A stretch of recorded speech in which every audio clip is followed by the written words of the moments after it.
In the harsh, otherworldly conditions of Antarctica, humans have engineered some of the most robust and advanced machines to withstand the extreme cold and isolation. But did you know that one of the most unexpected vehicles to conquer these conditions was a Volkswagen Beetle? This story has always captivated me, not just because of the seemingly absurd choice of vehicle for such a harsh environment, but because it raises the question, how many of these Beetles actually made it to Antarctica, and how did they perform in such extreme conditions? Before we dive in, make sure to subscribe to Invents.ke for more incredible history linked with technology topics from around the world. This is your host Jesse Remy Augustine. Over the years, various nations have invested millions in developing rugged, reliable technology specifically designed to survive in one of the Earth's most hostile environments. But then there were the Australians, who, in the 1960s, chose something entirely unexpected, a series of air-cooled, two-wheel drive Volkswagen Beetles. Australia has been a pioneer in Antarctic exploration, establishing some of the earliest expeditions and research bases as far back as 1911. In November 1962, Ray McMahon, the incoming leader of the 1963 expedition, was preparing at the Australian National Antarctic Research Expeditions. He learned that Mawson Station already had two water-cooled vehicles, a Ferguson tractor and a Bedford truck, being used successfully around the station. This led him to wonder if an air-cooled Volkswagen Beetle might also be suitable for some tasks around the station.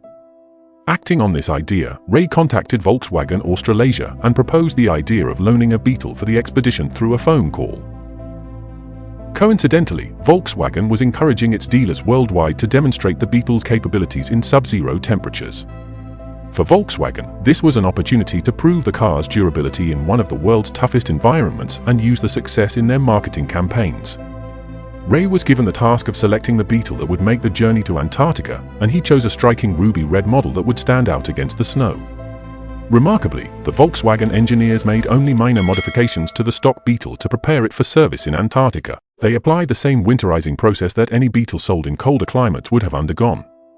The car received a few exterior adjustments, such as an air sticker was placed on each door, Antarctica 1 plates on the front and rear bumpers. Inside the car, minimal changes were made. An ammeter and oil pressure gauge were added to the dashboard, and the standard 6-volt battery was replaced with two heavy-duty 6-volt batteries wired in series to provide 12 volts of power. But beyond that, it remained largely unchanged. In January 1963, the Beetle was loaded onto the supply ship Nella Dan at Port Melbourne and shipped 6,100 kilometers south to Mawson Station. Upon arrival, the crew at Mawson watched in disbelief as the first item unloaded from the ship was the ruby red Volkswagen Beetle. After being fueled up, the Beetle's first major test was a 35-kilometer round trip to the base's airstrip. Despite the steep slopes and thick snow, the Beetle completed the trip in just over an hour, a near record at the time. The Volkswagen photographer Jeff Merrill captured stunning images of the Beetle in action, which were sent back to Australia, making the car a media sensation and a marketing triumph for Volkswagen Australia. The Beetle's performance in the snow and ice exceeded expectations, earning the nickname Red Terror from the scientists at the base. However, over time, the rough, frozen surfaces around Mawson took their toll, causing cracks in the chassis frame head where the suspension tubes were mounted. Base mechanics had to frequently weld the frame, but the Beetle still managed to rack up an impressive 1,500 miles in short trips around the base. Meanwhile, when Antarctica 1 was shipped back to Australia, it was dewinterized and entered into the 1964 BP Rally of Southeastern Australia. To hear more about the incredible stories of history linked with technology, make sure you like this video and share it with friends.